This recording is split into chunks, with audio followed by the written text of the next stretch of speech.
তুমি তুমি এত কাছে আসতেছো কেন? লাজ লজ্জা বলতে কি কিছুই নেই? তোমার কি বেশি লজ্জা? দাঁড়াও, তোমার শরীরের প্রতিটি অঙ্গ থেকে লজ্জা মুছে দিব, তারপর আমার সামনে আর লজ্জায় ভার হওয়া লাগবে না। রাফি, তোমার মুখে কিছু আটকায় না? শুধু মুখ না, আমার হাতও আটকায় না। এই বলে রাফি নীরার কোমরে হাত দিয়ে নীরাকে একেবারে কাছে টেনে নিল। দুজনে শুধু শ্বাস প্রশ্বাসের শব্দ শোনা যাচ্ছে।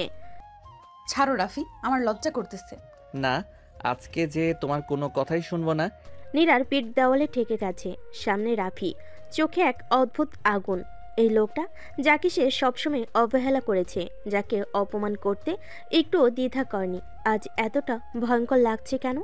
এটা এটা ঠিক হচ্ছে না রাফি। আমি তোমার স্ত্রী, ঠিক আছে, কিন্তু এর মানে এই নয় যে। এর মানে কি সেটা বোঝার চেষ্টা করো। মুখে যাই বলো, তোমার চোখ যে অন্য কথা বলতেছে। আহা রে, আইসে আমার জ্যোতিষী। আমার চোখ কি বলে শুনি? তোমার চোখ বলতেছে রাফি প্লিজ আমাকে আজ তোমার ভালোবাসা দিয়ে পাগল বানিয়ে দাও। তাহলে পাগল বানিয়ে দিচ্ছ না কেন?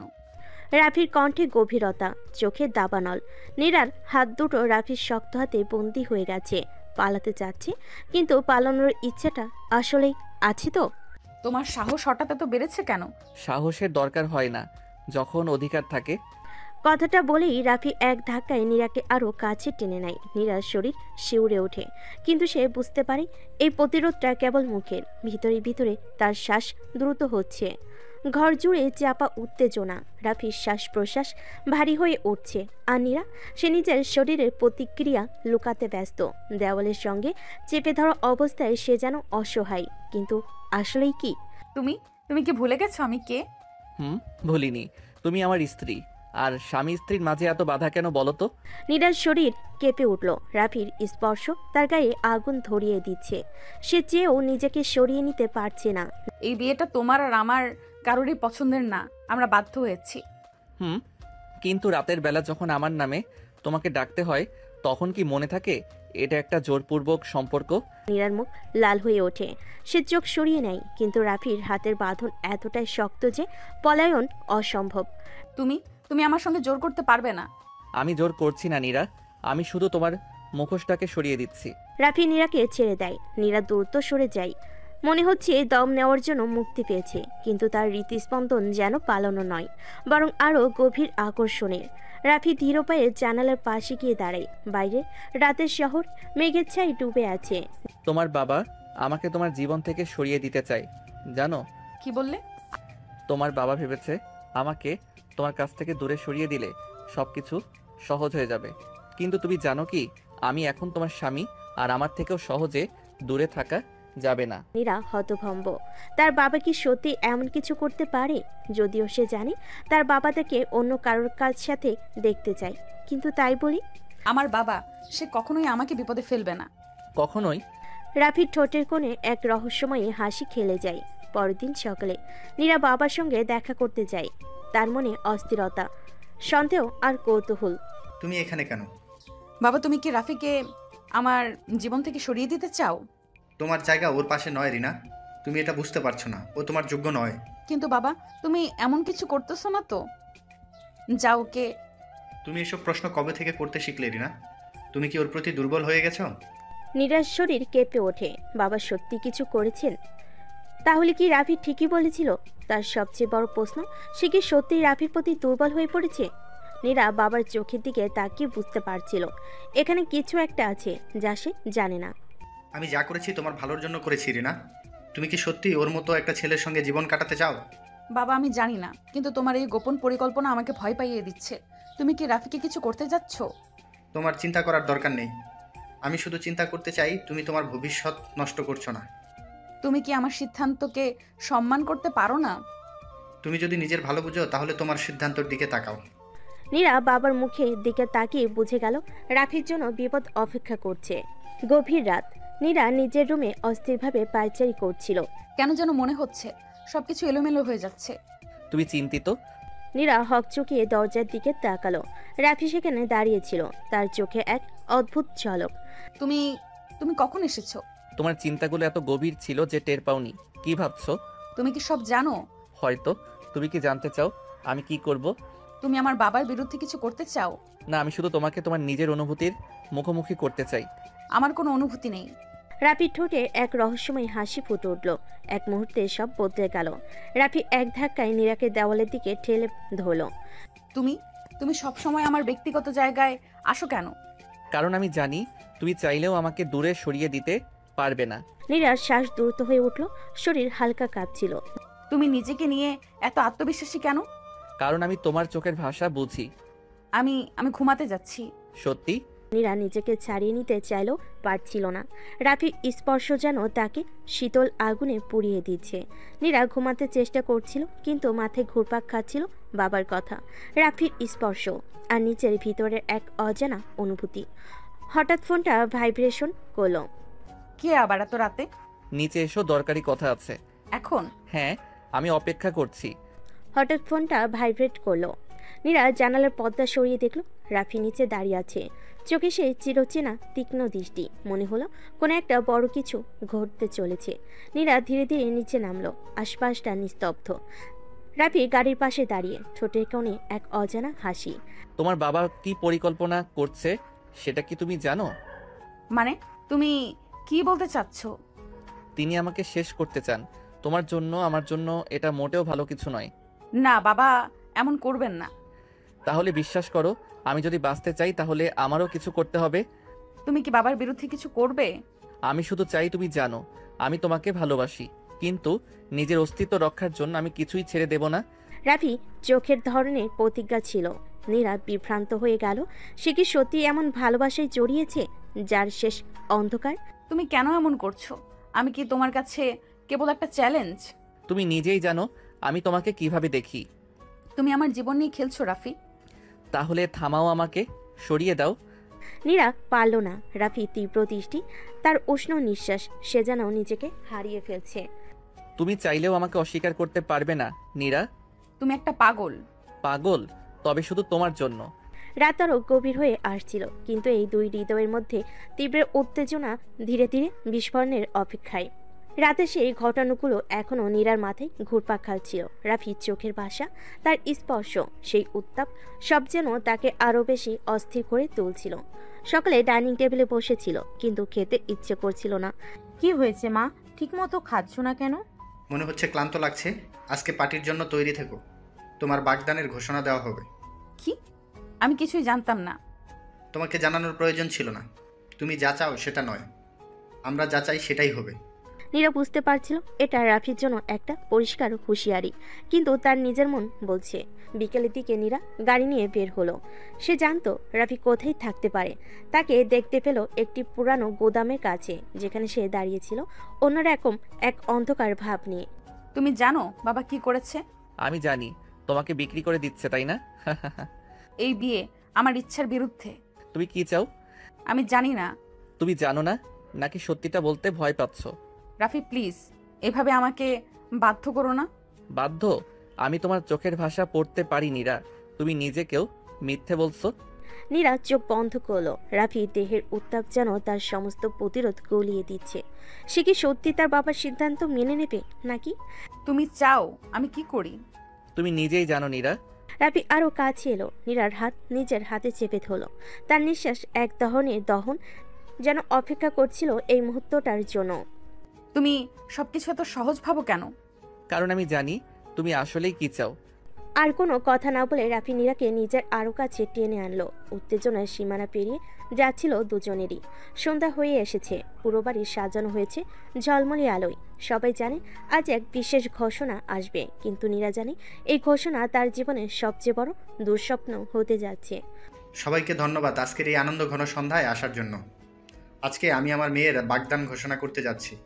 অতিথিদের মধ্যে কৌতূহল উচ্ছ্বাস, কিন্তু নীরার মনে যেন ঝড় উঠেছে। সে আমি একটু আসছি। দ্রুত বেলকনিতে বেরিয়ে এলো, কিন্তু হঠাৎ তার সামনে হাজির হলো সে ব্যক্তি যাকে সে এক মুহূর্তের জন্য ভুলতে পারেনি। তুমি এখানে কি করছো? তুমি কি করছো সেটা বরং বলো। বিয়ের পুতুল সাজার জন্য প্রস্তুত? এইটা আমার বাবা চায়। আমি পারবো না তাদের বিরুদ্ধে যেতে। তাহলে শোনো, তোমার বাবা আমাকে শেষ করতে চায়, আর আমি চুপ করে থাকবো না। রাফির চোখে বিদ্রোহের আগুন, কিন্তু তার হাতে যখন নীরার কোমর চেপে ধরল, তখন সেটা ছিল আকাঙ্ক্ষার দাবানল। রাফি, এটা পার্টি, প্লিজ। তাহলে থামাও আমাকে। যদি সত্যি বিয়ে করতে চাও তবে একবার আমাকে সরিয়ে দাও। কিন্তু নীরার হাত কাঁপছিল, সে পারল না, এক চুলও সরতে পারল না। তুমি আমার উত্তর দিয়ে দিলে। তুমি আমার সাথে কি করতে চাও? তোমাকে মনে করিয়ে দিতে চাই আমি তোমার সবকিছু। রাফি এক ধাক্কায় তাকে দেওয়ালে চেপে ধরল। বাইরের অতিথিরা ভেতরে এক অগ্নি স্ফুলিঙ্গ তৈরি হতে যাচ্ছে। আমরা ধরা পড়ে যাব। তাহলে আমাকে ছেড়ে দাও। নীরা পারল না, তার হাত, তার শরীর, তার মন সবই রাফির নিমন্ত্রণে চলে গেছে। ঠিক সেই মুহূর্তে দরজার বাইরে কারোর পায়ের শব্দ। রাফি, কেউ আসছে। আমি ভয় পাই না নীরা। দরজা খুলে গেল। বাইরে দাঁড়িয়ে নীরার বাগদত্তা তাহসান, তার চোখে এক অদ্ভুত দৃষ্টি। আমি বুঝতেই পারছিলাম কিছু একটা হচ্ছে। তাহলে আমার বাগদত্তা একটা অপরাধীর বাহুতে কি করছে? সে যদি আমার বাহুতে থাকে তাহলে বুঝতে হবে সে নিজেই চেয়েছে। চারপাশের বাতাস থমকে গেল। এবার যুদ্ধ শুরু হবে। নীরার বাগদত্তা তাহসানের সামনে রাফি বুক চিতিয়ে দাঁড়িয়েছিল, যেন চ্যালেঞ্জ ছুড়ে দিচ্ছে। নীরার হাত তখনও রাফির বাহু স্পর্শ অনুভব করছিল, কিন্তু তার মন ছিল আতঙ্কে ভরা। তুমি খুব সাহসী রাফি। জানো তো আমার সঙ্গে প্রতিযোগিতা করাটা তোমার জন্য কতটা বিপজ্জনক? আমি প্রতিযোগিতা করি না, যা আমার তা নিজেই নিয়ে নেই। তাহসান, এটা তেমন কিছু নয়। তোমাকে জোর করা হয়েছে নাকি তুমি নিজেই চাইছিলে? নীরা কোনো উত্তর দিতে পারল না। তার চোখে দ্বিধা দেখে তাহসান হেসে উঠল। বুঝতে পেরেছি। আমি এমন একটা মেয়ে চাই না যে নিজের ইচ্ছেই অন্য পুরুষের বাহুতে যায়। তাহলে ভালোই হলো, তোমার জন্য সময় নষ্ট করতে হবে না। তাহসান এবার রাগে থরথর করে কাঁপছিল। সে একটা ঘুষি মারতেই যাচ্ছিল, কিন্তু রাফি তার হাত চেপে ধরে শক্ত করে মুচড়ে দিল। তুমি এটা করে ভুল করেছো রাফি। আমি যা করি সব হিসেব করেই করি। নীরা দেখলো আশেপাশের অনেকেই এদিকে তাকিয়ে আছে। সে জানতো এই মুহূর্তে কিছু একটা না করলে পরিস্থিতি হাতের বাইরে চলে যাবে। তাহসান, এটা ভুল বোঝাবুঝি। চলো, এখানে দাঁড়িয়ে থেকে লাভ নেই। তুমি কি সত্যি চাও আমি এখান থেকে চলে যাই? এটা আমাদের জন্য ভালো হবে। রাফি নিজের চোখের গভীরতা বুঝতে চেষ্টা করলো। তারপর সে আস্তে আস্তে পিছু হটলো, কিন্তু যার আগে তাহসানের দিকে তাকিয়ে বলল, তোমার মতো কাপুরুষের হাতে নীরা কখনো সুখী হবে না। আমার পাল্টা চালের জন্য অপেক্ষা করো রাফি। এই চ্যালেঞ্জের আগুন নেভার কোনো সুযোগ ছিল না। গভীর রাতে নীরার ঘরে জানালার কাছে টোকা পড়ল। তার বুক ধরফর করে উঠল, কারণ সে জানতো এটা কি হতে পারে। তুমি এখানে কেন? আমি কি তোমার সাথে দেখা করতে পারবো না? তুমি জানো না বাবা যদি জানতে পারে? তোমার ভয়টা বেশি নাকি আমার স্পর্শের আকাঙ্ক্ষা? নীরা কথা বলার আগে রাফি তার কোমরে হাত রাখলো। সিদ্ধারা দিয়ে যেন বিদ্যুৎ খেলে গেল। রাফি, এটা ঠিক না। তাহলে ঠেকাও আমাকে। কিন্তু নীরার শরীরের প্রতিটি কোষ জানত সেই স্পর্শ চাইছিল। রাফির হাত যখন ধীরে ধীরে উপরে উঠল, তার নিঃশ্বাস দ্রুত হয়ে উঠল। এই রাতে, এই মুহূর্তে সে কি সত্যি নিজেকে আটকাতে পারবে? নীরার ঘরটাই তখন শুধু নীরবতা আর উত্তেজনার দোলাচল। রাফির আঙ্গুলের স্পর্শে যেন আগুন জ্বালিয়ে দিচ্ছে তার শরীরে, কিন্তু সে জানে এবার হারিয়ে গেলে আর ফেরা সম্ভব না। রাফি, এটা ঠিক না। আমি ঠিক ভুল বুঝি না নীরা, আমি শুধু তোমাকে চাই। তুমি কি আমাকে চাও না? নীরা চোখ বন্ধ করলো, যেন নিজের ভেতরে যুদ্ধটাকে শেষবারের মতো সামলানোর চেষ্টা করছে। কিন্তু রাফির হাত যখন তার ঘাড় বেয়ে নিচে নামলো, তখন সে জানলো আর সম্ভব না। তুমি আমার জীবন ধ্বংস করে দেবে রাফি। আমি তোমার জীবন হব, ধ্বংস নয়। রাফির ঠোঁট যখন নীরার ঘাড় ছুঁল, তখন সে আর নিজেকে ধরে রাখতে পারল না। কিন্তু হঠাৎ দরজার বাইরে পায়ের শব্দ। কেউ আসছে। আমি ভয় পাই না। কিন্তু নীরা ভয় পায়, কারণ সে জানে ধরা পড়লে এর সম্পর্ক শুধু শেষই হবে না, ওদের জীবনও বদলে যাবে চিরদিনের মতো। অন্যদিকে নীরার বাবা ফজলে করিম তখন নিজের ঘরে বসে গ্লাসের মধ্যে ড্রিঙ্ক ঢালছিলেন। তার চোখে ছিল অগ্নিময়, কারণ আজ সে সব জানতে পেরেছে। রাফি মানে সে পথের কুকুরটা? যদি আমার মেয়ের সামনে আসে তাকে শেষ করে দেব। ও আসবেই, কারণ নীরার শরীর ওর আসক্তি হয়ে গেছে। তাহলে ফাঁদ পাততে হবে। তাহসান আর ফজলে করিম একে অপরের দিকে তাকালো। রাফির জন্য ভয়ঙ্কর কিছু অপেক্ষা করছিল। নীরা জানতো এই মুহূর্তে রাফিকে যেতে হবে, কিন্তু রাফি যাওয়ার আগে তার চোখের দিকে তাকিয়ে বলল, তুমি যদি সত্যি আমাকে চাও তাহলে একদিন নিজে এসে আমাকে খুঁজবে। তুমি চলে যাও প্লিজ। রাফি এক পা পিছিয়ে নিল, তারপর জানালাতে লাফ দিয়ে অন্ধকারে মিলিয়ে গেল। কিন্তু সে জানতো এই রাত কিছু বদলে দিয়েছে। নীরাও জানতো সে যতই লুকাতে চায় ততই রাফির দিকে টান অনুভব করবে। রাত গভীর হলেও নীরার শরীর আর মন এখনো ঝড়ের মধ্যে ঘুরপাক খাচ্ছে। রাফির স্পর্শে সেই গরম অনুভূতি যেন তার চামড়ার নিচে গেঁথে আছে। না, এটা ঠিক নয়। আমাকে রাফিকে ভুলতেই হবে। কিন্তু সত্যি কি পারবে? অন্যদিকে রাফি নীরা, ও যতই আমাকে দূরে ঠেলতে চায়, আমি জানি নীরার ভেতরেও আগুন জ্বলছে। কিন্তু এখন আমার আরেকটা কাজ আছে। সেই কাজটা হলো ফজলে করিম আর তাহসানের ফাঁদে পা না দেওয়া। কিন্তু তারা যে খেলাটা শুরু করেছে সেখানে জিততে হলে রাফিকেও জাল দিতে হবে। নীরা পরের দিন অফিসে গেলে সেখানে তাহসান অপেক্ষা করছিল। তার মুখে মৃদু হাসি, কিন্তু চোখে এক অন্যরকম ছায়া। কাল রাতে কোথায় ছিলে? মানে? আমি জানি তুমি রাফির সাথে ছিলে। এটা নতুন কিছু না, কিন্তু তুমি জানো তো ও একটা নষ্ট ছেলে। ওর নামে আর একটা বাজে কথা বললে আমি চলে যাব। তাহসান। তাহসান এবার হাসতে লাগলো, যেন নীরার রাগে সে উপভোগ করছে। তারপর সে ধীরে ধীরে এগিয়ে এলো, এতটাই কাছে যে নীরা তার নিঃশ্বাস পর্যন্ত টের পেল। তোমাকে একটা প্রস্তাব দিতে এসেছি নীরা। কি প্রস্তাব? রাফিকে ভুলে যাও, আর তুমি যা চাইবে তাই পাবে। আমি তোমার পয়সার লোভ করিনি তাহসান। ও, তাহলে তুমি শুধু রাফির শরীরে লোভ করো? মুহূর্তের মধ্যেই নীরার হাত উঠে গেল আর জোরে একটা চর বসিয়ে দিল তাহসানের গালে। পুরো অফিস স্তব্ধ হয়ে গেল। তোমার মুখ সামলাও। ঠিক আছে নীরা, এখনো সময় আছে, না হলে আমি এমন কিছু করব যে তুমি নিজেই কাঁদতে থাকবে। অন্যদিকে রাফি তখন গোপনে খোঁজ নিচ্ছিল তাহসান আর ফজলে করিম কি পরিকল্পনা করছে। তার লোকেরা রিপোর্ট দিল। বস, তাহসান তোমার নামে পুলিশের কাছে অভিযোগ করেছে। ওরা বলেছে তুমি ওর বাগদত্তাকে ফুসলানোর চেষ্টা করছো। বেশ, তাহলে এবার আমিও খেলবো। রাফির চোখে ছিল এক শীতল ঝলক। নীরাকে কেউ তার থেকে ছিনিয়ে নিতে পারবে না। সে তাহসানকে এমন শাস্তি দেবে যা সে কোনোদিন ভুলতে পারবে না। রাত গভীর, কিন্তু রাফির চোখে এক বিন্দু ঘুম নেই। সে জানে এখন যদি সে এক পাও ভুল করে তবে নীরাকে চিরদিনের মতো হারাতে হবে। বস, আমরা খোঁজ নিয়েছি। তাহসান শুধু পুলিশ নয়, কিছু গুন্ডাও লাগিয়েছে আপনাকে মারার জন্য। গুন্ডা? তাহসান কি ভেবেছে আমি এখনো সেই গরিব ছেলেটা? ওর ভুল ভাঙানোর সময় এসেছে। রাফি ফোন বের করলো, তারপর কারো একটা নাম্বারে কল দিল। ওদের সবাইকে শেষ করে দাও, কিন্তু তাহসানকে আমার জন্য রেখে দিও।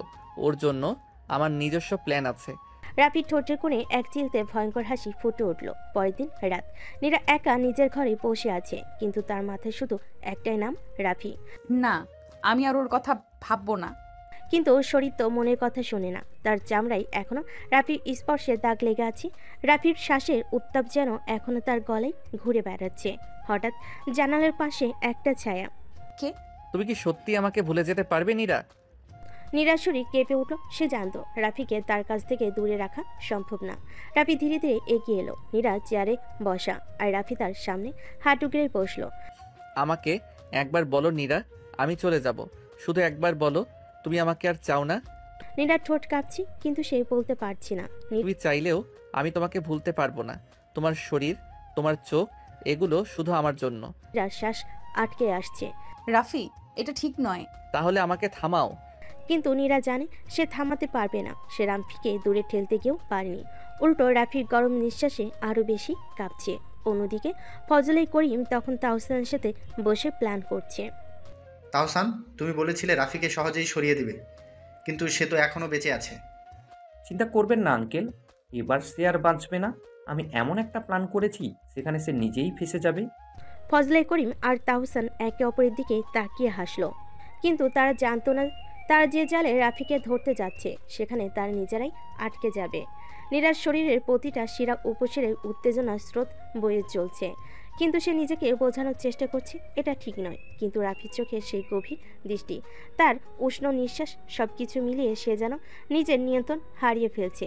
তুমি বললেই চলে যাব নীরা, কিন্তু সত্যিটা বলো, আমাকে কি তুমি সত্যি দূরে ঠেলে দিতে পারবে? রাফি, এটা ভুল। ভুল? তাহলে তোমার শরীর কেন কাঁপছে? তোমার নিঃশ্বাস কেন এত দ্রুত হচ্ছে?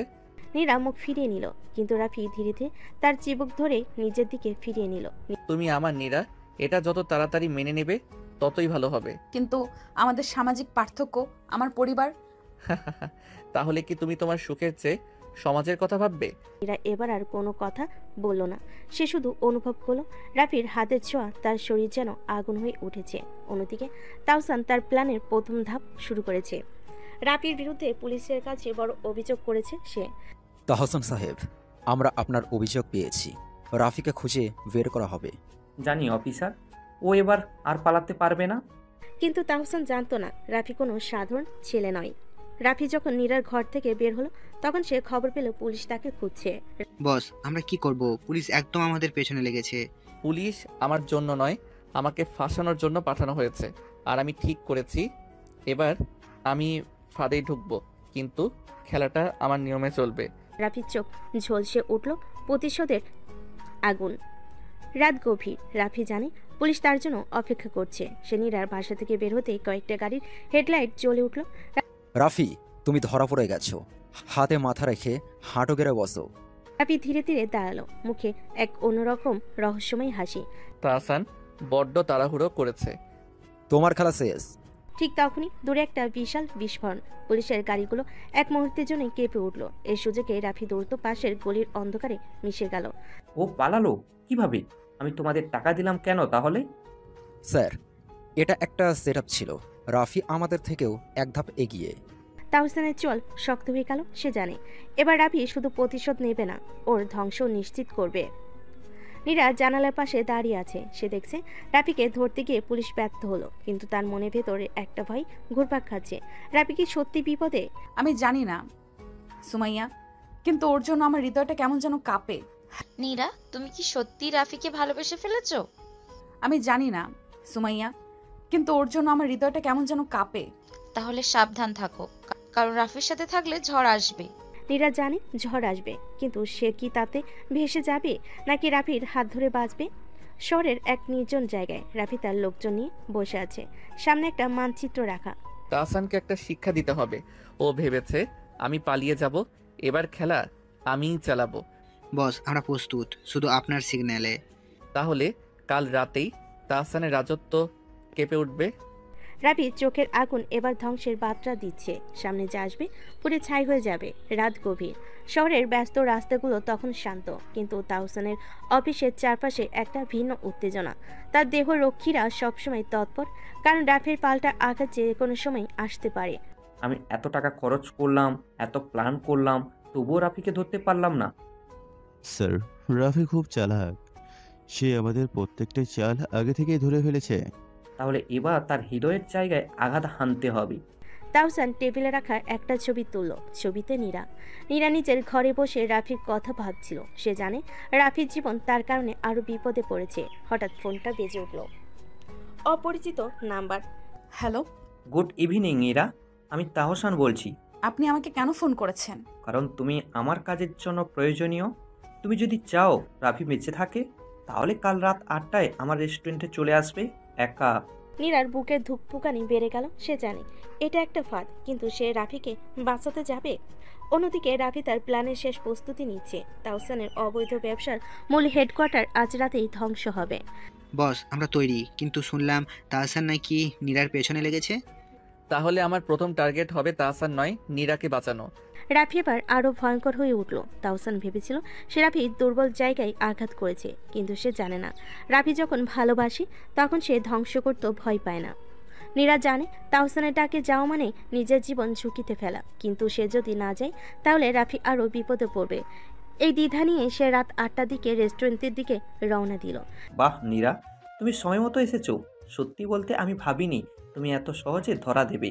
আমি এখানে এসেছি শুধু রাফিকে নিয়ে কথা বলতে। ও, তুমি এখনো বুঝতে পারোনি তাই না? রাফিকে আমি 1 সেকেন্ডেও শেষ করতে পারি, কিন্তু আমার আসল ইচ্ছে সেটা নয়। তাহলে তোমার আসল ইচ্ছে কি? তুমি। নীরার শরীর ঘিন ঘিন করে উঠল। তাহসানের চোখে একটা হিংস্র লালসা। সে দ্রুত একপাশে সরতে চাইল, কিন্তু তখনই দুজন দেহরক্ষী তাকে চেপে ধরল। তুমি একটা জানোয়ার, আমাকে ছেড়ে দাও। চিৎকার করে লাভ নেই ডার্লিং, এখানে কেউ তোমাকে সাহায্য করতে আসবে না। রাফির লোকজন খবর এনেছে নীরা বিপদে। সে সময় নষ্ট না করে সঙ্গে সঙ্গে রওনা দিল। বস, আমাদের হাতে খুব কম সময়। তাহসান ওকে কোনো ক্ষতি করে ফেলবে না তো? আমি থাকতে কেউ নীরাকে ছুঁতে পারবে না। রাফির বাইক দ্রুত গতিতে ছুটে চলো অন্ধকার রাস্তা ভেদ করে। তার চোখে ছিল একটাই প্রতিজ্ঞা, তাহসানের ধ্বংস। তাহসান নীরাকে শক্ত করে ধরে আছে, কিন্তু চোখে হঠাৎ আতঙ্ক ফুটে উঠল। স্যার, একটা সমস্যা হয়েছে। রাফি এখানে চলে এসেছে। কি? অসম্ভব। পরের মুহূর্তে দরজা ভেঙে ভিতরে ঢুকলো রাফি। তার চোখে আগুন, হাতে বন্দুক। হাত ছাড়ুন। ও, তুমি এসে গেছো, কিন্তু তুমি একা, আর আমি পুরো ফোর্স নিয়ে বসে আছি। রাফি হাসলো, ঠান্ডা এক ভয়ঙ্কর হাসি। আমি কখনো একা যাই না তাহসান। পরের মুহূর্তেই জানালার কাজ ভেঙে পড়লো। চারিদিক থেকে রাফির লোকজন ঢুকে পড়লো রুমে।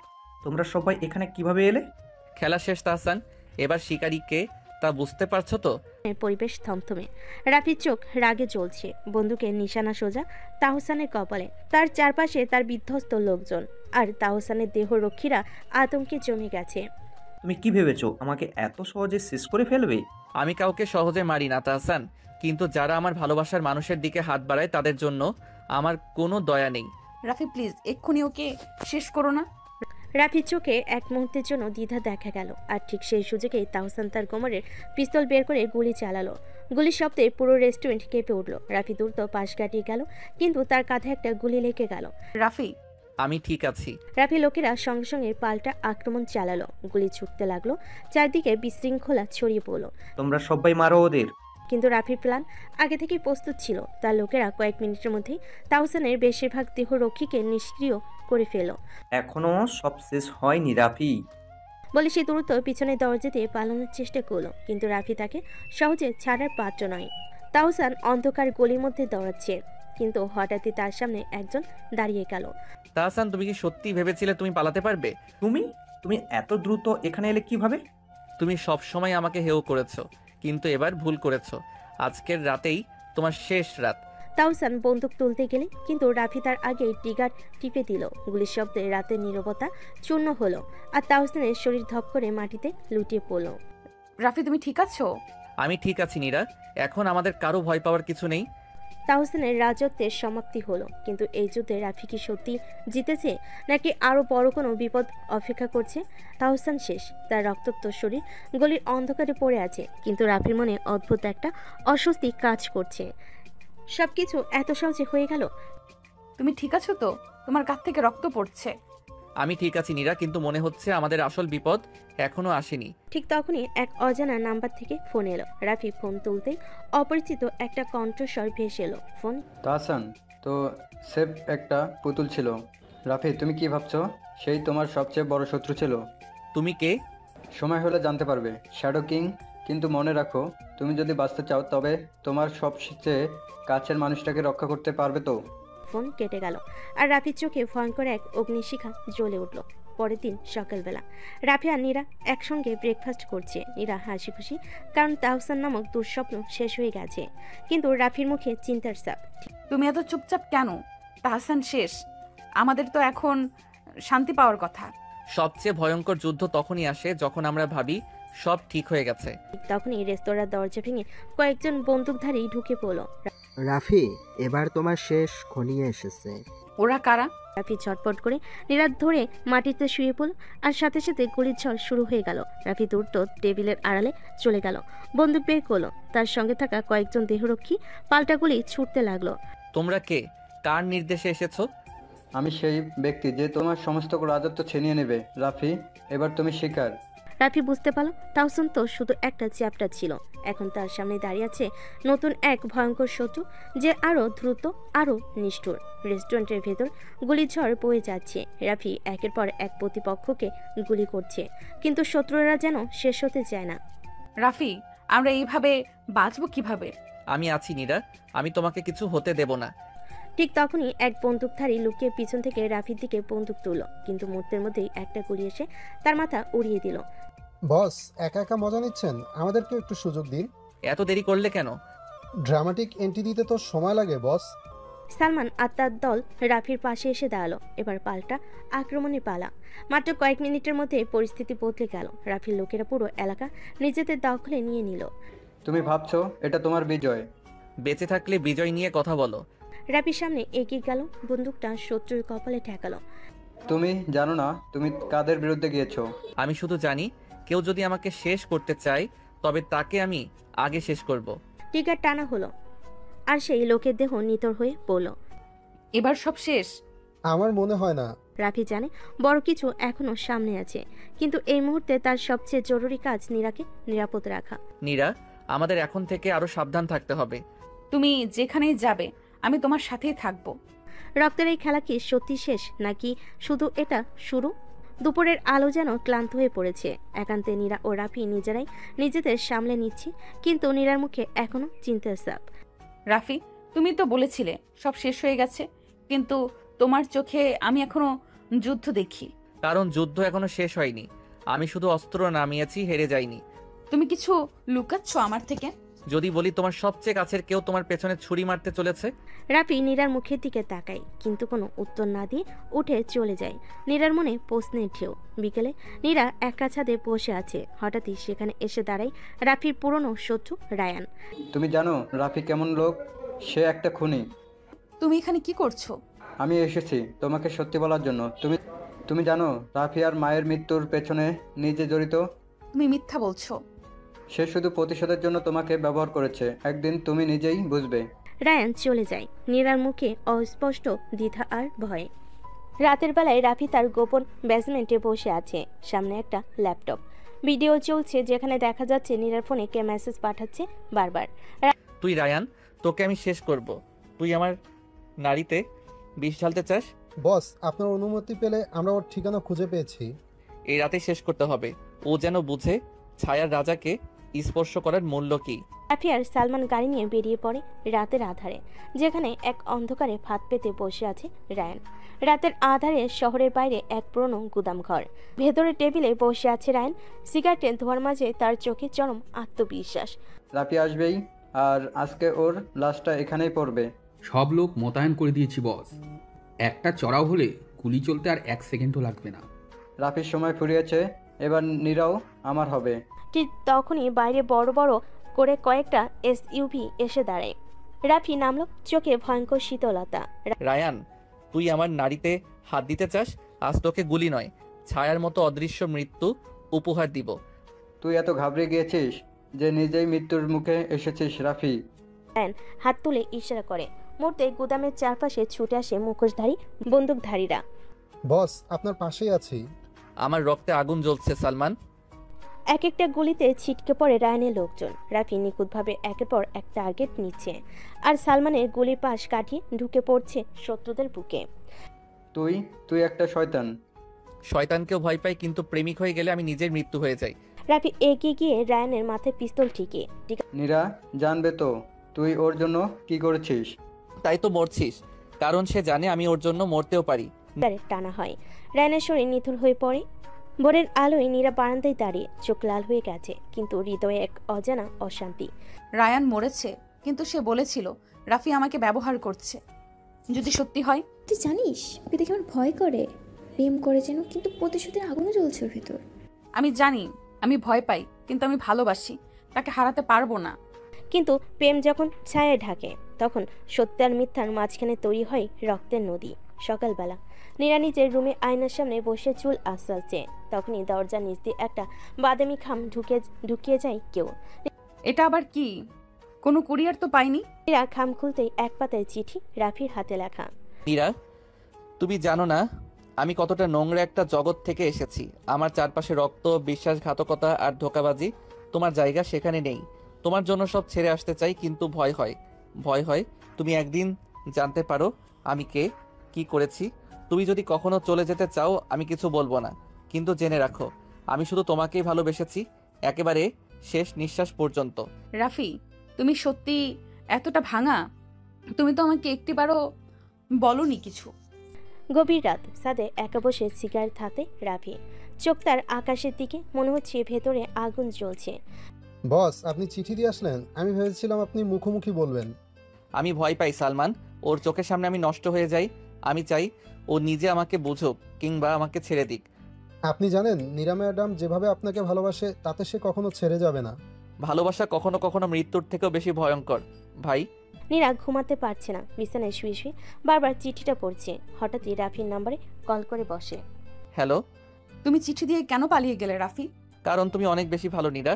আমি চাই না তোমার সাদা মনটা আমার মতো কালো জীবনে হারিয়ে যাক। তুমি জানো আমি তোমার পাশে থাকলেই নিজেকে নিরাপদ মনে করি। তুমি যতই অন্ধকার হও, আমার ভালোবাসা তোমার আলো হতে চায়। তাহলে তুমি আজ আমার কাছে আসবে? আমি তো সবসময় তোমার, শুধু শরীর নয়, মন, আত্মা সবটুকু। নীরার কণ্ঠে কাঁপুনি ছিল, কিন্তু চোখে ছিল এক অসীম সাহস। প্রেম যখন ভয় পায় তখন সে সত্যের কাছে মাথা নত করে না, সে লড়াই করে, আঁকড়ে ধরে। সন্ধ্যার দিকে ধোঁয়ায় ঢাকা রাফির পূর্ণ ঘর। গেট খুলে সাদা শাড়ি পরে হেঁটে আসে নীরা, চোখে শান্তি, ঠোঁটে দৃঢ়তা। তুমি তুমি এভাবে এলে কেন? তুমি ভেবেছিলে আমি শুধু তোমার আলোতে থাকবো? না রাফি, আমি তোমার অন্ধকারও ভালোবাসি। তুমি জানো না আমি কার কার রক্তে হাত রাঙিয়েছি? আমি শয়তানদের দুনিয়ায় শয়তান হয়ে উঠেছিলাম। তাই তো আমি এসেছি শয়তানকে মানুষ করতে, কুকুরকে প্রেম দিতে নয়। নীরা ধীরে ধীরে রাফির বুকের দিকে এগিয়ে যায়, মাথাটা ঠেকিয়ে দেয় তার বুকের মধ্যে। রাফি থমকে দাঁড়িয়ে থাকে, অসহায় অথচ প্রশান্ত। রাত গভীর। নীরা আর রাফি একসাথে ছাদে বসে, বাতাসে সিগারেটের আর চায়ের গন্ধ। আমার বাবা একসময় ওদের পেটোয়া বাহিনীর সদস্য ছিলেন।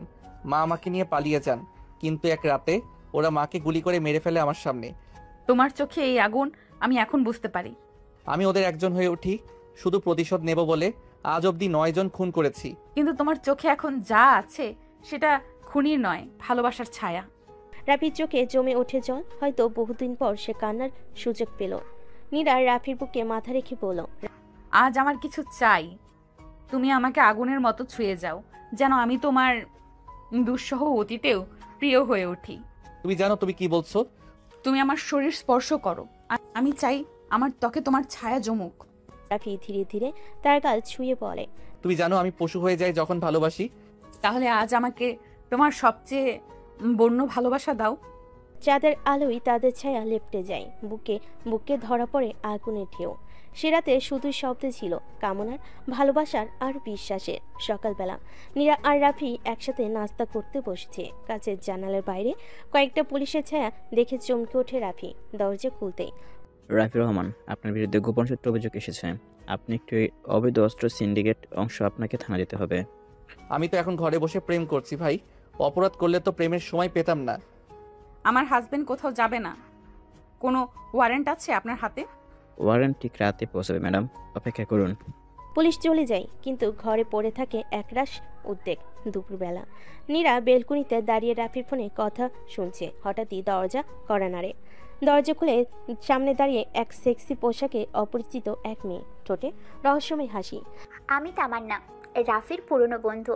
একটু দেখা করতে এসেছিলাম। কি ধরনের বন্ধু? যে রাতে তোমার হাজবেন্ড যখন একা থাকতো তখন আমি ছিলাম ওর কম্বল। তুমি যা খুশি হও, কিন্তু এখন ওর জায়গা শুধু আমার পাশে।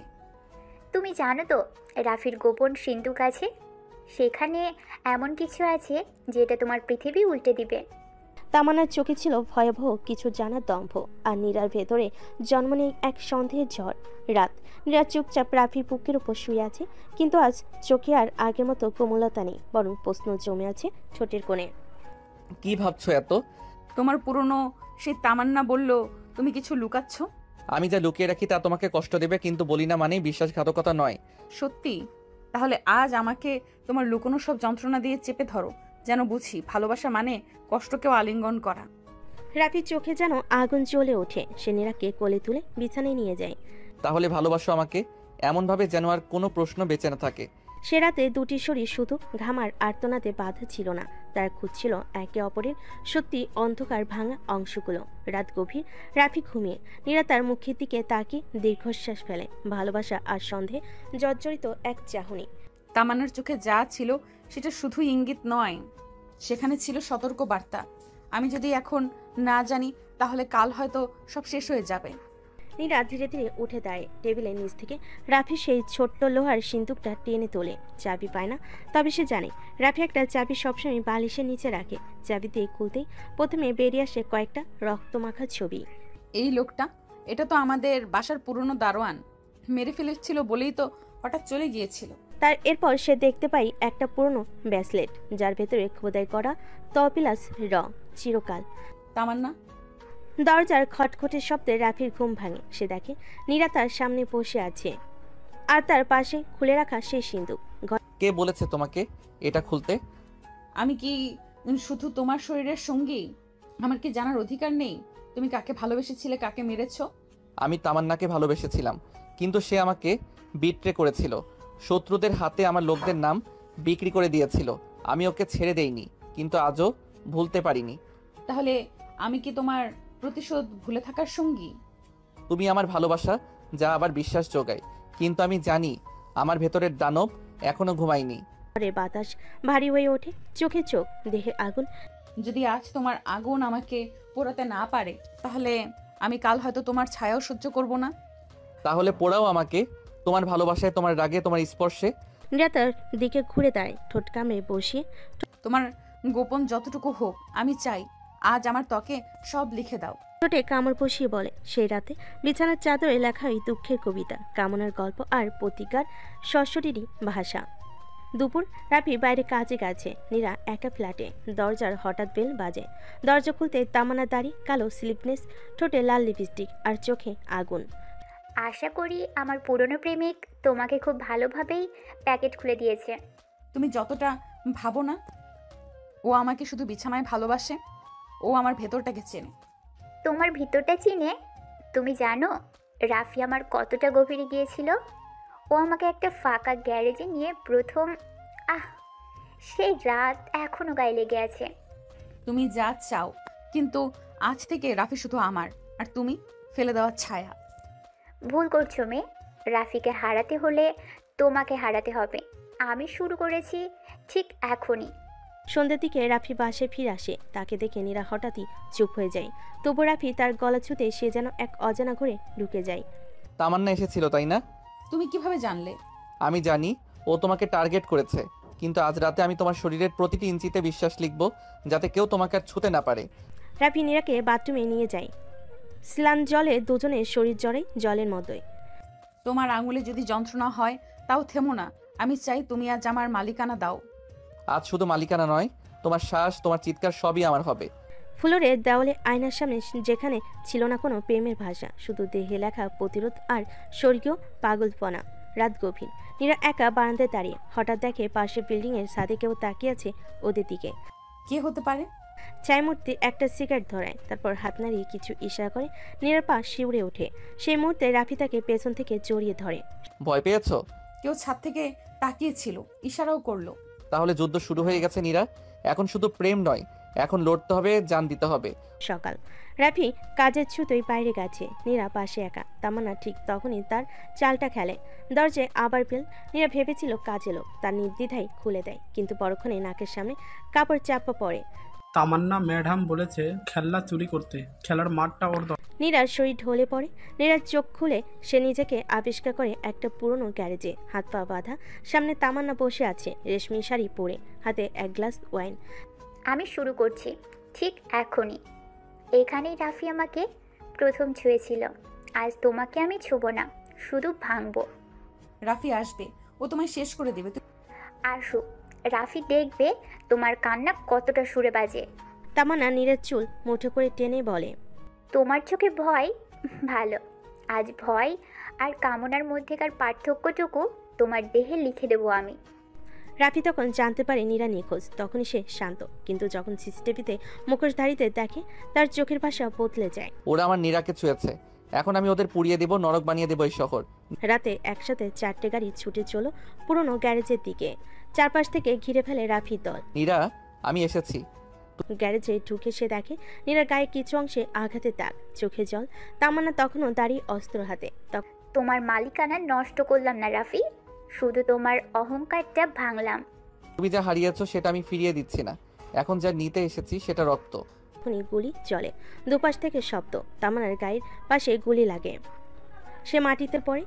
এখন থেকে কেউ যদি তোমার দিকে তাকায়ও, আমি ওর চোখ গলিয়ে দিব। রাত গভীর, রাফি নীরাকে বিছানায় শুয়ে দেয়। তার আঘাতে হাত বুলিয়ে দেয় কোমল ভাবে, কিন্তু নীরার চোখে এক অন্যরকম প্রশ্নের ছায়া। তুমি কিভাবে জানলে আমি কোথায় ছিলাম? তোমার ফোনে ট্র্যাকিং সফটওয়্যার ছিল, আমি তোমায় হারাতে পারি না। তুমি কেমন করে এত লোক মেরে ফেললে? তুমি তো একদিন স্বাভাবিক ছেলে ছিলে, এত রক্ত কিভাবে তোমার হাতে এলো? তুমি আমার শরীর ভালোবাসো নীরা, কিন্তু যদি আমার অতীত জানো, তাহলে হয়তো আমায় ছুঁতেও ভয় পাবে। পরের দিন নীরা রাফির ফ্ল্যাটে এক গোপন ঘরে দরজা খোলে। ভিতরে শুধু অন্ধকার নয়, দেওয়াল জুড়ে ছবি, অস্ত্র, মৃত লোকজনের রেকর্ড। এইসব কি তোমার শিকারের তালিকা? তারা কেউ সাধু ছিল না, তারা আমার মাকে মারছিল, আমার বাবার রক্ত শুকিয়ে দিয়েছিল। আমি তাদের বিচার করেছি নীরা, আমার মতো করে। তুমি কি খুনি? আমি প্রেমিক যদি তুমি আমার বিচার করো, আমি দানব যদি তুমি আমায় ত্যাগ করো। নীরা চুপচাপ দাঁড়িয়ে। রাফি ধীরে ধীরে তার শরীর ছুঁয়ে বলে, আমার ছায়া ভয়ঙ্কর, কিন্তু আমার ছোঁয়া শুধু তোমার জন্য। তুমি যদি চাও আমি আমার অস্ত্র ভেঙে ফেলবো। শুধু আমাকে ছুঁয়ে বলো তুমি এখনো আমায় চাও। তোমার ছোঁয়ায় আমি সব ভুলে যাই। আমার শরীর হয় আগুনের গন্ধে ভরা। রাফি, আমি তোমার দানবতাকেও ভালোবাসি। রাফি ঠোঁট নীরার ঘাড়ে ছুঁয়ে গেল। শরীরের প্রতিটি স্নায়ু যেন বিস্ফোরণ হয়ে যায়। তোমার চোখে যদি রক্ত থাকে থাকুক, কিন্তু আমার এখন শুধু তুমি। আমার বুকের নিচে তোমার নাম দগদগে আগুনে লেখা। তাহলে আসো, আমার দানবতাকে ছুঁয়ে দেখো কতটা গভীর ভালোবাসা লুকিয়ে রেখেছি তোমার জন্য। সেই রাতে বিছানায় শুধু ভালোবাসা ছিল, ছিল ভয়, পাপ আর অদম্য কামনা সুর। ভোরবেলায় নীলা যখন ঘুম থেকে ওঠে, দরজার সামনে একটা ছোট্ট গিফট বক্স দেখে। ভিতরে একটা সাদা শাড়ি আর রক্তমাখা চিঠি। তোমার শরীরে এবার সাদা রংটাই চাই, কারণ রংটা কালো রঙে লাল হবে। রাফি, কেউ আমার পেছনে লেগেছে। চিঠিতে লেখা আছে কাল আমাকে খুন করা হবে। তারা আমার শিকার হয়েছে আগে, এবার তাদের শেষ নিঃশ্বাস আমি নিজের হাতে ছিঁড়ে আনবো। রাফি নীরাকে নিয়ে সেফ হাউসে চলে যায়, কিন্তু ও জানে এই খেলা এবার আরও বড় পরিসরে শুরু হয়েছে। শহরের গ্যাং ও সিন্ডিকেট বসদের এক গোপন বৈঠকে নীরার ছবি তখনও দেখানো হয় প্রজেক্টরে। রাফির তাগড়া প্রেমিক, ওর শরীর ভেঙে দিলে রাফির মনও ভেঙে যাবে। আগে মেয়েটা, পরে রাফি। কাদির একসময় রাফির মাকে অপমান করেছিল এবং সেই ক্ষত ভুলতে পারেনি রাফি। এদিকে নীরা সেফ হাউজে আয়নায় নিজের গায়ে পূর্ণ আঁচড়ের দাগ দেখছে। এই শরীর শুধু রাফির স্পর্শে কেঁপেছে, কিন্তু আজ চারপাশে অজানা ছায়ায় রক্ত ঠান্ডা হয়ে আসছে। তুমি যদি ভাঙো আমিও ভেঙে পড়বো, কিন্তু তুমি যদি আমার পাশে থাকো পুরো শহর আমার পায়ের নিচে কাঁদবে। রাতে নীরা আর রাফি একসাথে এক মোমবাতির আলোয় কেবল শরীর আর নিঃশ্বাসের শব্দ। তোমার বুকে মাথা রাখলেই আমার ভয়গুলো মরে যায়। তোমার গায়ের প্রতিটি দাগ আমার অস্তিত্বের চিহ্ন, কেউ ছুলে সে চিহ্নে আগুন জ্বলবে। কিন্তু হঠাৎই জানালার বাইরে ধাই এক গুলি এসে দেওয়ালে লাগে। নীরা, নিচে যাও। স্নেহ আর কামনার মাঝে হঠাৎ রক্তের গন্ধ। সেই রাতে শুধু চুমু নয়, চোখে চোখে রেখে যুদ্ধ শপথ নেয় ওরা। দুপুরের রোদ। নীরা এক বন্ধুর সাথে ঢাকার গুলশানের এক অভিজাত শপিং মলে ঢোকে। রাফি বাইরে গাড়িতে অপেক্ষা করছে। হঠাৎ তিনজন মুখোশধারী লোক নীরাকে জোর করে এক অন্ধকার রুমে টেনে নিয়ে যায়। ছাড়ো আমাকে, আমি বলছি। রাফি, আসলে তোমরা কেউ বাঁচবে না। তোমার রাফি তো এখন গাড়ির জানালায় গুলি খাচ্ছে। এবার তুমি প্রিন্সেস এক্সক্লুসিভ ডেড পার্টি। রাফির গাড়ির জানালায় গুলি লাগে। সে সামান্য আঘাত পায়, কিন্তু নীরা চিৎকার তার কানে পৌঁছায়। তোমরা আজ ভুল জায়গায় খেলছো, আমি আসছি হাড্ডি গুড়িয়ে দিতে। নীরার মুখে কষ্টেপ, হাত পা বাঁধা। একজন মুখোশধারী লোক তাকে ছুঁয়ে বলতে থাকে, তুমি রাফির পছন্দ, তাই তোমার শরীরটা আগে ছিঁড়ে দেখেনি। তোমরা যদি আমায় ছো, রাফি তোমাদের ছায়াকেও পুড়িয়ে দেবে। ঠিক সেই সময় দরজা ভেঙে ঢুকে রাফি, সাদা শার্টে রক্ত, হাতে পিস্তল। তোমরা আমার শরীর ছুঁয়েছো না, আমার ভালোবাসার শরীর ছুঁতে চেয়েছিলে, এখন তোমাদের শরীর পচবে। গুলি ছুটে যায় একটার পর একটা। রাফির চোখে নেশা নয়, আগুন। রাফি নীরার বাঁধন খুলে তাকে জড়িয়ে ধরে। তোমার সেই রক্তমাখা মুখটা আমি ভয় পাচ্ছি, অথচ তোমার বুকে লুকাতে চাই। তোমার শরীর কেউ ছুঁতে পারবে না, কারণ আমার ভালোবাসা এখন একটা যুদ্ধ। সেই রাতে হোটেলের রুমে নীরা রাফির বুক ছুঁয়ে বলে, তুমি যদি মারো তখন ভয় পাই, কিন্তু যখন জড়িয়ে ধরো তখন নিজের অস্তিত্ব হারিয়ে ফেলি। তোমার শরীর শুধু আমার যুদ্ধক্ষেত্র, আর আমার ঠোঁট হলো বিজয় পতাকা। বিছানায় তখন যুদ্ধ থেমে গেছে, কিন্তু শরীরের কামনার আগুনে ভালোবাসা চিৎকার করে ওঠে। গভীর রাতে রাফি ল্যাপটপে একটি ফোল্ডার খুলে ফ্যামিলি ডার্ক সাইড নামের ভিডিও। এই ফোল্ডার একসময় তার মা রেখে গিয়েছিল। তখন তা খুলে বেরিয়ে আসে এক ভয়ঙ্কর দৃশ্য। ভিডিওতে দেখা যায় এক গুদাম ঘরে রাফির বাবা হাত বাঁধা অবস্থায় আর সামনে দাঁড়িয়ে। তুই এত সৎ ছিলি বল, এখন তোকে দেখছি কিভাবে তোর রক্তের গন্ধ ওঠে। মাহির চৌধুরী এই নামটা শুনেই রাফির হাত কাঁপে না, বরং শক্ত হয়ে যায়। আমার বাবা সৎ ছিল, তুমি ছিলে বিষাক্ত, এবার আমি সেই বিষ নিঃশেষ করব। সে রাতে নীরা জানে না কি ঘটেছে। রাফি তার কাঁধে হাত রেখে বলে, তুমি জানো আমি কেন আজকাল এতটা উগ্র হয়ে উঠেছি? আজ তোমাকে জানাতে হবে।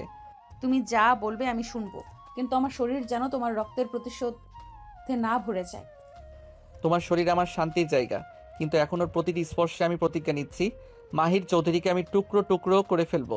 নীরা ওর ঠোঁটে ঠোঁট রেখে বলে, তুমি মারো, জ্বালো, ভাঙো, কিন্তু রাতে ফিরে এসো আমার কাছে, কারণ এই শরীর শুধু তোমার। দিন রাফি আর নীরা গিয়েছিল একটি গ্ল্যামার্স পার্টিতে।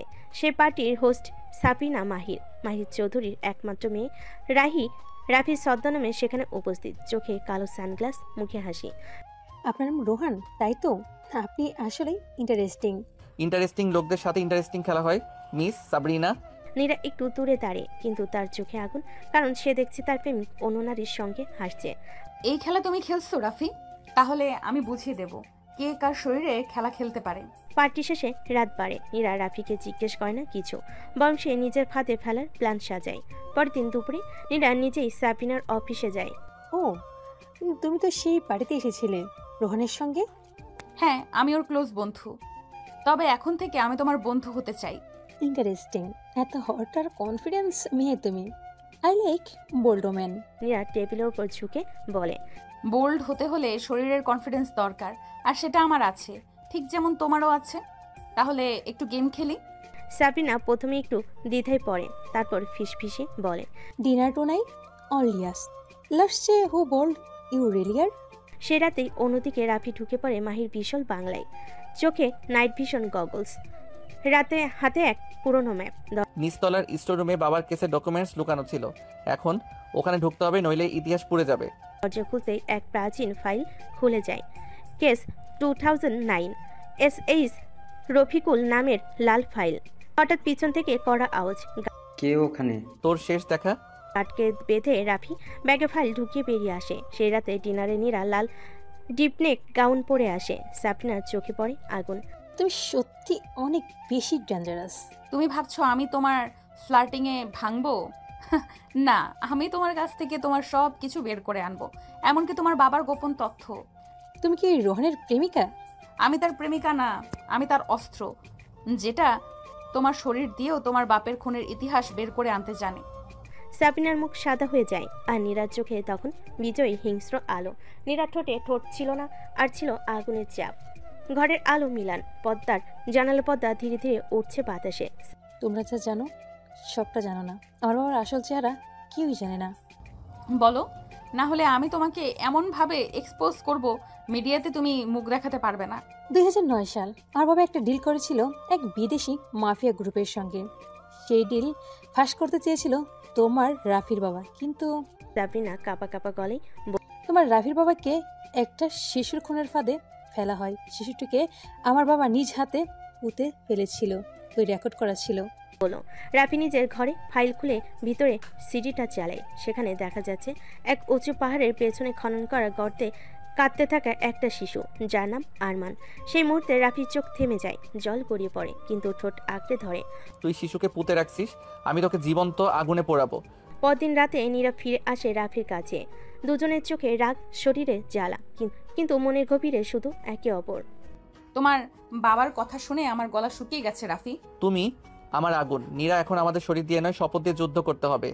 তবে আজ রাতে শুধু প্রতিশোধ নয়, আমি চাই তুমি আমার শরীরে প্রতিজ্ঞা লেখো। রাফি নীরাকে বিছানায় ঠেলে দিয়ে বলে, তোমার শরীর আজ আমার অস্ত্র হবে। আমি এই প্রতিটি চিহ্নে লিখবো, নীরা শুধু আমার।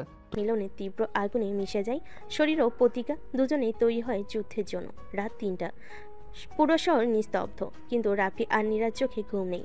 সাদা রঙের এক পুরনো SUV ছুটে চলেছে শহরের বাইরে, উত্তরাঞ্চলের এক নির্জন পাহাড়ের দিকে। তুমি জানো, এটা শুধু প্রমাণ খোঁজার মিশন নয়, এটা আমার বাবার আত্মার শান্তি আনার অভিযান। আর আমার জন্য এটা সেই শিশুটির আত্মার সান্ত্বনা, যে পৃথিবীর সবচেয়ে নিষ্ঠুর মানুষের কাছে হেরে গিয়েছিল।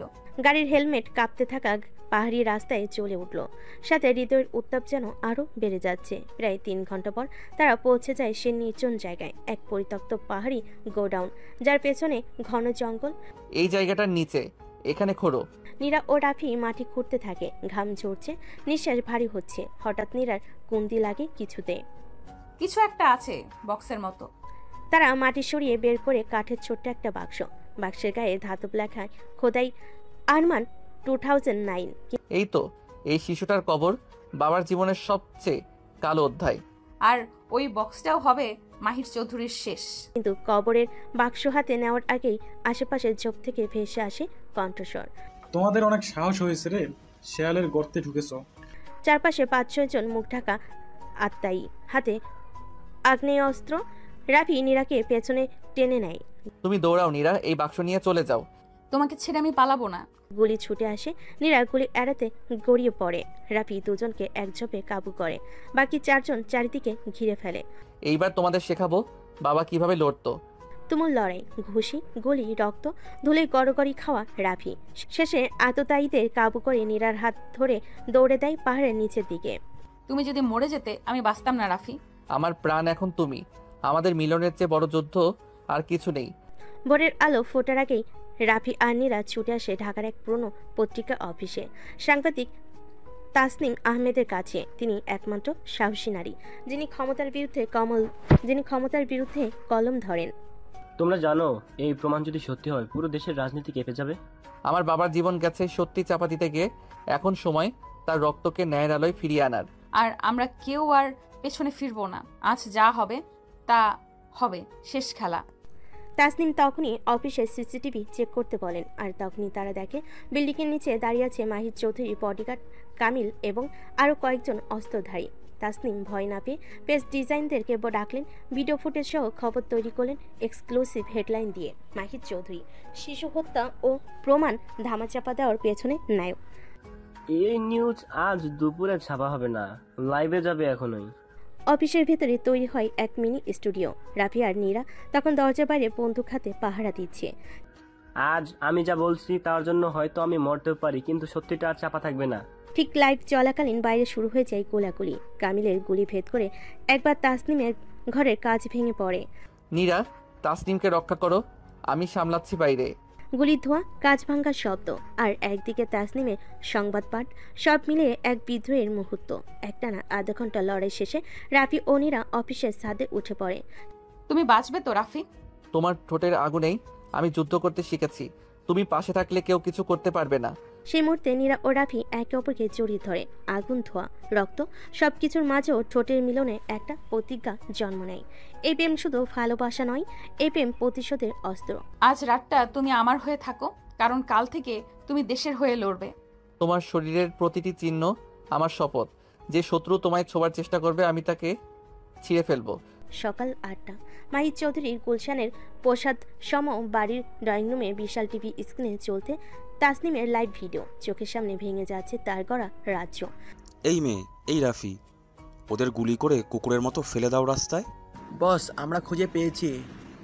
রাফি, নীরা এখনো এই শহরের ভেতরে আছে, কিন্তু মিডিয়া এখন তাদের হিরো বানিয়ে ফেলেছে। তাহলে তাদের মৃত্যু হবে আরও ভয়ঙ্কর। রাস্তায় টাঙিয়ে রাখো লাশ, যাতে কেউ সাহস না করে মুখ খুলতে। ঠিক তখনই মাহির পিছনে ঘরে এসে কানে কানে কিছু বলে। খবরটা শুনি মাহিরের মুখ ফ্যাকাশে। তাসনিম এখনো বেঁচে আছে? না, শুধু বেঁচে না বস, সে বলেছে পরবর্তী লাইভে ভিডিও ফুটেজ দেখাবে, শিশুর লাশের ছবি। তাহলে শুরু হোক গেম অফ ব্লাড। শহরের এক পুরনো সিনেমা হলের নিচে গোপনে সেফ হাউসে আশ্রয় নিয়েছে রাফি ও নীরা। বাইরে পুলিশের ভ্যান, সাংবাদিকদের ক্যামেরা আর আত্মঘাতীদের গুলির শব্দ। সব থেকেও তাদের সেই ঘরে এক অদ্ভুত নিস্তব্ধতা। আমরা হয়তো কাল সকালে বেঁচে থাকবো না, আজ রাতে শুধু আমার হয়ে থাকো। তুমি যদি শেষ রাত চাও তাহলে আমি দেব আমার সমস্তটুকু দিয়ে। তপ্ত নিঃশ্বাসে, ঠোঁটে মৃদু স্পর্শে, গলা কাছে ঝরে পড়া চুম্বনে সেই ঘরে জেগে ওঠে প্রেমের অগ্নিশিখা। তাদের ভালোবাসা কোনো কোমল আবেগ নয়, যেন যুদ্ধের আগে শরীরে লেখা একটা প্রতিজ্ঞা। তোমার বুকের শব্দ শুনেই মনে হয় আমি অমর। আমার শরীরে তোমার দাগ থাকুক, যাতে মৃত্যুর পরও প্রমাণ থাকে আমি এক যুদ্ধবাজ প্রেমিকের নারী ছিলাম। তোমার ত্বকে আজ শুধু ভালোবাসা নয়, ছুঁয়ে দেব প্রতিশোধের আগুনও। সে রাতে শরীর আর হৃদয়ে মিশলে জন্ম নেয় এক অভিশপ্ত প্রেম, যার শেষ হবে না রক্তের বিনিময়ে। রাত 3:30। সাংবাদিক তাসনিম ভিডিও ফুটেজ সম্পাদনা তৈরি করছেন সবচেয়ে ভয়ঙ্কর প্রতিবেদন, শিশু আরমানের মৃত্যুর আসল প্রমাণ। ঠিক তখনই বিস্ফোরণ। স্টুডিওর পিছনে দরজা উড়ে যায় প্রমাণ আঘাতে। আগুন ছড়িয়ে পড়ে পুরো অফিসে। তোমরা আগুনে সত্যি পড়াতে চাও? তাহলে জেনে রাখো, আমি আগুনে জন্মানো এক সৈনিক। তাসনিমের চোখের সামনে সমস্ত সার্ভার ধ্বংস হয়ে যায়, কিন্তু ঠিক আগে এসে এক কপি ভিডিও পেন ড্রাইভে সেভ করে দেয় এবং ফোন করে রাফিকে। আমাদের হাতে দিচ্ছি এই যুদ্ধের শেষ তীর, পেন ড্রাইভটা পৌঁছে দাও মিডিয়ার কেন্দ্রে, আর বাঁচাও ইতিহাস। সকাল 6টা। শহর তখনও ঘুম জড়ানো, কিন্তু রাফি ও নীরার চোখে ঘুম নেই, শুধু আগুন। তাসনিমের দেওয়া পেন ড্রাইভটা হাতে নিয়ে তারা রওনা দেয় জাতীয় টেলিভিশন ভবনের দিকে। রাস্তায় ওরা যে কোনো সময় থামাবে। এই পেনড্রাইভে মাহিরের কবর লেখা আছে। আমাদের গতি কমালে মরবো, বাড়ালে ও মরবে। তুমি বলো কার মৃত্যু আগে দরকার? আমার মনে হয় ওর মৃত্যুটা আমি দেখতে চাই, সামনে দাঁড়িয়ে। তারা চলতে থাকে মোটর বাইকে শহরের অলিগলি পেরিয়ে হৃদয়ের স্পন্দনকে সময়ের সঙ্গে মেলাতে মেলাতে। সকাল 7টা। জাতীয় টেলিভিশন ভবন ঘিরে রেখেছে মাহিরের লোকজন। কালো পাঞ্জাবি পরে কামিল দাঁড়িয়ে আছে সামনে, হাতে একটা M16 রাইফেল। যদি বীরও হও সামনে এসো, যদি প্রেমিক হও মরো। প্রেমিকরাই শেষ পর্যন্ত বীর হয়। নীরা কভার দিচ্ছে। রাফি ডানে পাশে লাফ দিয়ে ঢুকে যায় বিল্ডিং এর ভিতরে। গুলির শব্দে কেঁপে ওঠে দেওয়ালগুলো। রাফি দৌড়াও, কন্ট্রোল রুম সোজা সামনের করিডোরে। রাফি দৌড়ে, পিছন থেকে কামিলের গুলি তার কাজ ছুঁয়ে যায়, রক্ত ঝরে কিন্তু সে পড়ে না। সকাল 7:10। রাফি কন্ট্রোল রুমে ঢুকে পড়ে। অফিসাররা প্রথমে থমকে যায়, তারপর ভিডিও দেখে বোঝে এই ছেলে সত্যিকারের নায়ক। সারা দেশের মানুষ চোখ মেলো, এই ভিডিওতে যে শিশুটার রক্ত সেটা তোমার ভবিষ্যৎ। এই লাশের পেছনে যে মুখটা দেখছো সে মাহির চৌধুরী। স্ক্রিনে ভেসে ওঠে শিশুর মৃতদেহ, হাসপাতাল চেম্বারে মাহিরের পয়সা ছুড়ে দেওয়া আর মাফিয়াদের জাল। আমার নাম রাফি, আমি একজন গরিব ছেলের প্রেমিক। আমি বিদ্রোহ করেছি ভালোবাসা দিয়ে। এখন যদি মরিও তবু মাথা উঁচু করে মরবো। তুমি মরবে না, কারণ তুমি এখন জনগণের রক্ত। দেশে মানুষ ফুঁসে ওঠে, সোশ্যাল মিডিয়া ছেয়ে যায় সেই লাইভ ভিডিও দিয়ে। মাহির চৌধুরীর নাম এখন ঘৃণার প্রতীক। বাংলোর ছাদে তখন টুকটাক বৃষ্টি। নীরা ও রাফি এক চাদর জড়িয়ে বসে আছে। নীরবতা আর উত্তাপ তাদের চারপাশে ঘুরছে। তোমার শরীরটা কেন জানি বৃষ্টির ছোঁয়ার মতো ঠান্ডা না, বরং আগুন। তুমি নিজেই তো আগুন, আমি তো শুধু পুরি তোমার স্পর্শে আর তোমার ওই মায়াবী চোখে। তুমি কি এখনো আমাকে শুধু শরীর দিয়ে চাও? আমি তোমার প্রতিটা নিঃশ্বাস চাই, যেটা ঠোঁট ছুঁয়ে বের হয়, যেটা বুক কাঁপিয়ে তোলে। নীরা ধীরে ধীরে মুখটা রাফির বুকে গুজে দেয়, তার আঙ্গুল রাফির পেটের উপর নাচে। একটানা বৃষ্টির আওয়াজ যেন তাদের শরীরের ভিতরে সুর ছুঁয়ে যায়। তোমার এই ছোঁয়া আমি চাই, যেন থেমে না যায় কোনোদিন। তোমাকে ছুঁয়ে আমি বেঁচে আছি। সেই রাতে নীরা আর রাফি বাংলোর বেডরুমে। হালকা আলো, পাতলা সিল্কের গাউন পরে নীরা বিছানায় ধারে বসে। রাফির চোখে তখন তীব্র আগুন। তোমার এই চুলের গন্ধ আমাকে পাগল করে তোলে। তুমি ছাড়া আমি আমার শরীরটাই চিনতে পারি না। রাফি গাউন সরিয়ে তার কাঁধে ঠোঁট রাখে। নীরার দেহ শিউরে ওঠে। নীরার শ্বাস প্রশ্বাস বেড়ে যাচ্ছে। রাফির ভালোবাসা পাওয়ার জন্য পাগল হয়ে যাচ্ছে। আর একটু নিচে নামো, সেখানে আমার নিঃশ্বাস আটকে যায়। তোমার ত্বক এত কোমল কেন? আমি তো প্রতিবার ভাঙি তোমায় ছুঁয়ে। এক একটা চুমু, এক একটা স্পর্শ যেন বিদ্যুৎ। বিছানা ধীরে ধীরে ভিজে ওঠে ঘামার আবেগে। পরের দিন সকালে নীরা আয়নার সামনে, গলায় এখনো রাফির চুমু দেখ। সে হেসে উঠে বলে, তুমি আমাকে দাগে দাগে চেনাও। এই দাগ শুধু ভালোবাসার না, আমার মালিকানার চিহ্ন। এমন সময় বাইরের দরজায় একটা খাম পড়ে। নীরা কুড়িয়ে নিয়ে খুলে পড়ে। রাফি, এটা মাহির পাঠিয়েছে। খামে লেখা, আজ রাতেই সব শেষ হবে। নীরা তোমার নয় রাফি, তুমি বাঁচাতে চাও? একা এসো পাটুলি ব্রিজে। রাত তখন 11টা। রাফি একা পটুলা ব্রিজের দিকে রওনা হয়েছে। চারিদিকে ঝাঁকে ঝাঁকে কুয়াশা। গাড়ির স্টিয়ারিং চেপে ধরে সে নিজে ফিসফিস করে বলছে, নীরা, তোকে ছোঁয়ার আগে যদি মাহির হাত তোর গায়ে পড়ে, আমি পুরো শহর জ্বালিয়ে দেব। তার ফোনে নীরার মেসেজ আসে, ওর ফাঁদে পা দিও না রাফি, প্লিজ রাফি, আমি বাঁচতে চাই তোমার জন্য, মরতে না। তুই মরবি না নীরা, মরবে সে যে তোকে ছুতে চেয়েছে। পুলা ব্রিজের নিচে অন্ধকার ঘেরা গোডাউন। নীরা হাত বাঁধা অবস্থায় পড়ে আছে, চোখে পলক নেই। তোর সেই হিরো আজ আসবেই, আরও ও এলেই তোর প্রেমের কাহিনী এখানেই শেষ। তুমি রাফিকে চেনো না, সে এলে শুধু আমাকে নিয়ে যাবে না, তোমার প্রাণও নিয়ে যাবে। সেই মুহূর্তে গুদামে দরজায় লাথি মেরে ঢুকে পড়ে রাফি। চোখে আগুন, হাতে লোহার রড। নীরা যদি এক ফোঁটা কাঁদে, আমি তোমার মাথা ছিন্ন করে ফেলবো মাহির। আয় না তাহলে প্রেমিক। শুরু হয় রক্তক্ষয়ী লড়াই। মাহির 4-5 জন গুন্ডা নিয়ে আসে, কিন্তু রাফি পেছনে তাকায় না। একটা খুশি, একটা কিক, এক এক করে পড়ে যায় সবাই। রাফি পেছনে দেখো, মাহির পিস্তল বের করেছে। রাফি ঝাঁপিয়ে পড়ে। মাহির হাত থেকে পিস্তল ছিটকে পড়ে যায়, কিন্তু তার হাতে একটা ছুরি, আর সেটাই নীরার গলার কাছে। 1 ইঞ্চি এগোলেই নীরার গলায় ছুরি চালিয়ে দেব। আমার প্রাণ নিয়ে যা, কিন্তু ওকে ছেড়ে দে। হঠাৎ নীরা নিজের কনুই দিয়ে মাহির গায়ে আঘাত করে। রাফি সেই সুযোগে ছুরি কেড়ে নেয় আর মাহির হাতে ছুরি বসিয়ে দেয়। তুমি শয়তান। না, আমি প্রেমিক, আর প্রেমিক যখন শয়তান হয় তখন সে সব শেষ করে দেয়। আর মাহির হাতে ছুরি বসিয়ে দেয়। রক্তে ভেজা জামা, ক্লান্ত দেহ, তবুও চোখে ভালোবাসার দীপ্তি নিয়ে রাফিয়া নীরা একটা পুরনো গ্যারেজে গিয়ে লুকায়। চারিদিকে নিস্তব্ধতা, কেবল 2 হৃদয়ের দ্রুত স্পন্দন শোনা যায়। তোমার গায়ে এত রক্ত, ব্যথা লাগছে না? তুই পাশে আছিস, ব্যথার চেয়ে ভালোবাসা বেশি টের পাচ্ছি। তুমি মরতে যাচ্ছিলে, আমি আরেকটু দেরি করলে হয়তো তোকে হারিয়ে ফেলতাম। তুই ছাড়া আমি মরে আছি নীরা, এই জীবন শুধু তোর জন্যই বাঁচি। হঠাৎ বাইরে গাড়ির শব্দ। রাফি জানালা দিয়ে তাকিয়ে বলে, চুপ, কেউ এসেছে, পুলিশ না গুন্ডা বুঝতে পারছি না। রাফির ফোনে একটা নাম্বার থেকে কল আসে, নাম নাই ছবি নাই। যাকে তুমি শেষ ভেবেছিলে সে তো ছিল আমার চাটুকার মাত্র। এবার রাফি খেলা হবে আমার সঙ্গে। তুই কে? যাকে সবাই ছায়া বলে। অন্ধকারের নিচে দাঁড়িয়ে থেকো না রাফি, কারণ এখন আলোয় এসেই মরতে হবে। যে নীরার দিকে তাকাবে তার আলো ছায়া আমি দুটোই পুড়িয়ে ফেলবো। নীরা হতভম্ব হয়ে যায়, রাফির দিকে তাকায়। নতুন কেউ, আর একটা শত্রু? আরো ভয়ঙ্কর। এদের ভয় নেই, শুধু ধ্বংসই চাই। রাতে নীরা আর রাফি এক ঘরে এক খাটে। বাইরে টিপ টিপ বৃষ্টি, আর ভেতরে দুটো কাঁপতে থাকা শরীর, ভয়ের জন্য, ভালোবাসার জন্য। একদিকে শত্রুপক্ষ, আরেকদিকে নীরার স্পর্শ রাফিকে সব টেনশন ভুলিয়ে দেয়। আমার শরীর গরম হয়ে যাচ্ছে রাফি, আমি তোমার বুকের কাছে আসতে চাই, একদম গায়ে গায়ে। এই শরীর, এই নিঃশ্বাস সব তোর, আজ কাল চিরকাল। রাফি নীরার হাত ধরে কাছে টেনে নেয়, তার চোখের দিকে চেয়ে বলে, তুই শুধু আমার। এই গায়ের গন্ধ, এই কোমলতা সব আমার, আর কেউ এক চুলো ছুতে পারবে না। তুই যখন বলছিস আমার শরীর কাঁপে, তোর ছোঁয়ায় যেন আগুন জ্বলে ওঠে রাফি। বৃষ্টির শব্দে মিলিয়ে যায় দুজনের গভীর শ্বাস। গলা নিচে নামে ঠোঁট, আর বুকের ভেতর জেগে ওঠে ভালোবাসার দাবানল। সকালবেলা আশ্রয় কেন্দ্রের দরজা নিচে একটা চিঠি পড়ে থাকতে দেখা গেল। রাফি সেটা তুলে নিতেই তার মুখ শক্ত হয়ে গেল। কার চিঠি? তোর শরীরের প্রতিটা ক্ষত আমি জানি, তোর ভালোবাসার প্রতিটা স্পর্শ আমি দেখেছি। এবার সময় হয়েছে, তুই নিজেই বুঝবি ভালোবাসা দিয়ে সবকিছু জেতা যায় না। দেখা হবে রাতে, যেখানে তোর ছোঁয়া তোকে ফাঁসাবে। কে এটা? রাফি, এটা কি কোনো গুন্ডা না পুলিশের কেউ? না, এটা নতুন কেউ, আর সে আমাদের একদম কাছ থেকে দেখছে। একাই বেরিয়ে পড়ে চিঠিতে দেওয়া ঠিকানার দিকে। একটা পরিত্যক্ত স্কুল বিল্ডিং, ভেতরটা অন্ধকার ছায়ে ভরা। বের হয়ে আয়। আমার মেয়েটার দিকে চোখ তুলে তাকানোর সাহস তোর কিভাবে হলো? তুই তাকে রক্ষা করতে চাস? তোকে আগেই নিজেকে প্রমাণ করতে হবে রাফি। ভালোবাসা দিয়ে গ্যাংস্টার হওয়া যায় না, খুন ছাড়া কিছুই প্রমাণ হয় না এই অন্ধকারে। আমি তোর মুখ দেখতে চাই।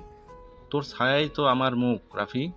তোর এই পুরানো ভুল, তোর বিশ্বাসঘাতকতা, তোর নিজের অতীত আমি, সেই ছায়া যা তোর চোখে এড়িয়েছিল এতদিন।